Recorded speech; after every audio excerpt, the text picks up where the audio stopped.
Houston, it happened so gradually that it was easy to miss. But when Jose Altuve's searing drive crashed off the facade above left field here late Saturday night, it was finally official: the mighty Yankees, the most successful team in baseball history, have lost in the postseason more often than they have won. 27 championship banners ring the third deck at Yankee Stadium. But with Altuve's homer, which ended Game 6 of the American League Championship Series and sent the Houston Astros to the World Series, the Yankees have been bounced from the postseason 28 times. In 3 of the last 4 knockouts, the Astros have dealt the blow. This pocket of baseball history, the second half of the 2010s, belongs to the Astros, who have seized the moment better than the Yankees, on the field and off. The teams ascended at the same time, meeting in a wild card game in the Bronx in 2015. We know how things have gone from there. The Astros beat the Yankees in that wild card game. Both teams missed the playoffs in 2016, but the Astros won a 7-game ALCS with the Yankees in 2017 on their way to a World Series title.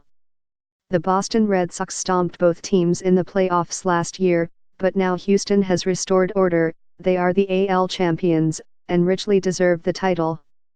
I feel like we are on equal footing with them, Yankees manager Aaron Boone insisted after Game 6, despite a series of contrary evidence.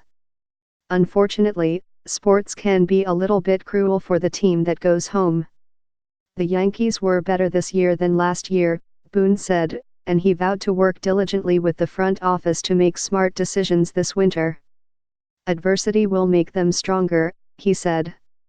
We'll continue to try and, I guess, close that gap or put ourselves in a position to get over the hump, Boone said.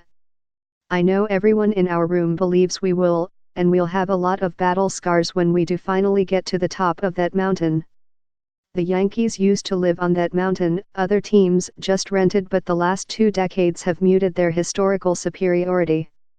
The Yankees won the World Series in 2009, but the 2010s will end without a pennant, the first time that has happened since the 1910s.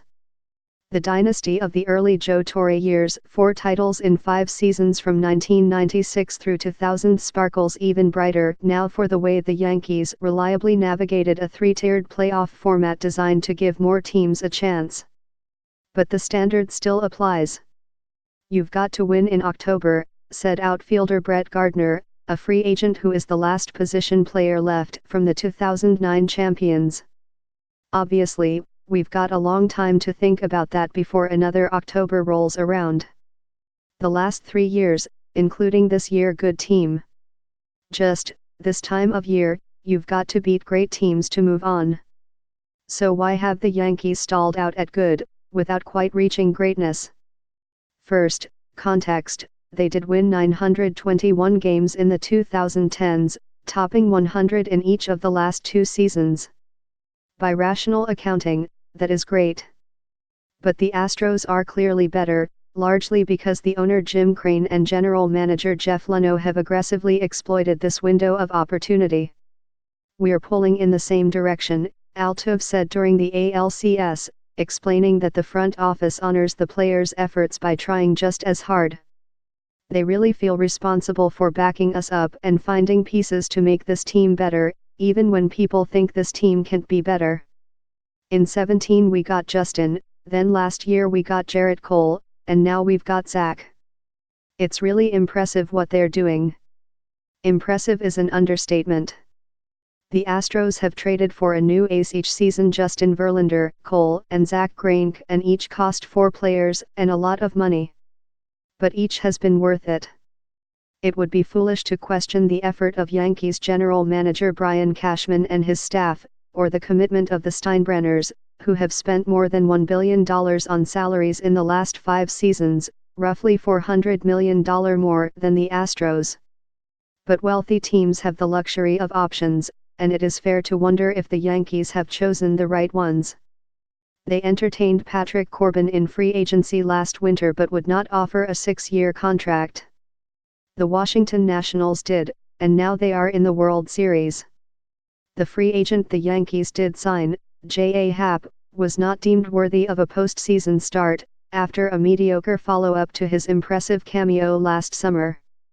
Even with Luis Severino missing almost all of the season with injuries, the Yankees sat out the trading deadline and left their rotation intact. The Astros dealt not just for Greinke but for another starter, Aaron Sanchez, who looked good until injuring his shoulder in August. The Yankees' best recent acquisition is infielder DJ LeMahieu, who signed a 2-year free agent contract last winter. LeMahieu's last at-bat of the season was fitting, a 10-pitch triumph that ended with a game-tying homer to right in the 9th inning of Game 6. As a contact hitter who slugs, LeMahieu is exactly the kind of player teams need against elite pitching in tight October games. The Astros have a bunch of them. The Yankees, who just set a franchise record for strikeouts by their hitters, need more.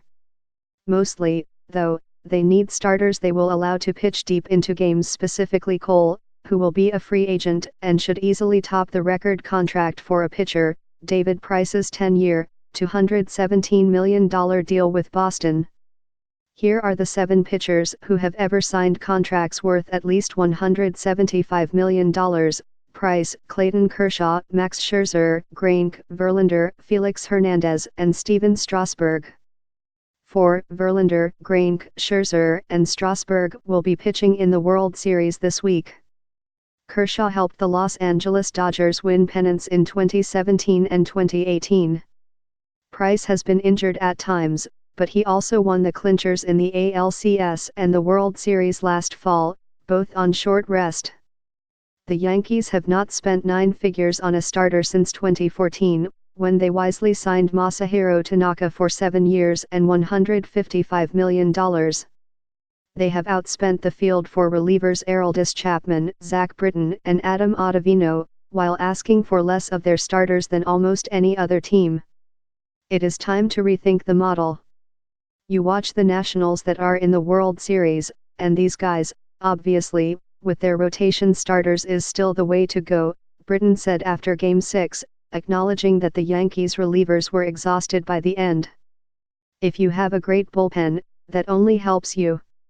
But having 4 to 5 guys in the rotation that give you innings is still the formula to win. We came really close with our formula. Really close. That is the legacy forming around these Yankees, out of step with their tradition but the new normal in the age of the Astros. James Wagner contributed reporting.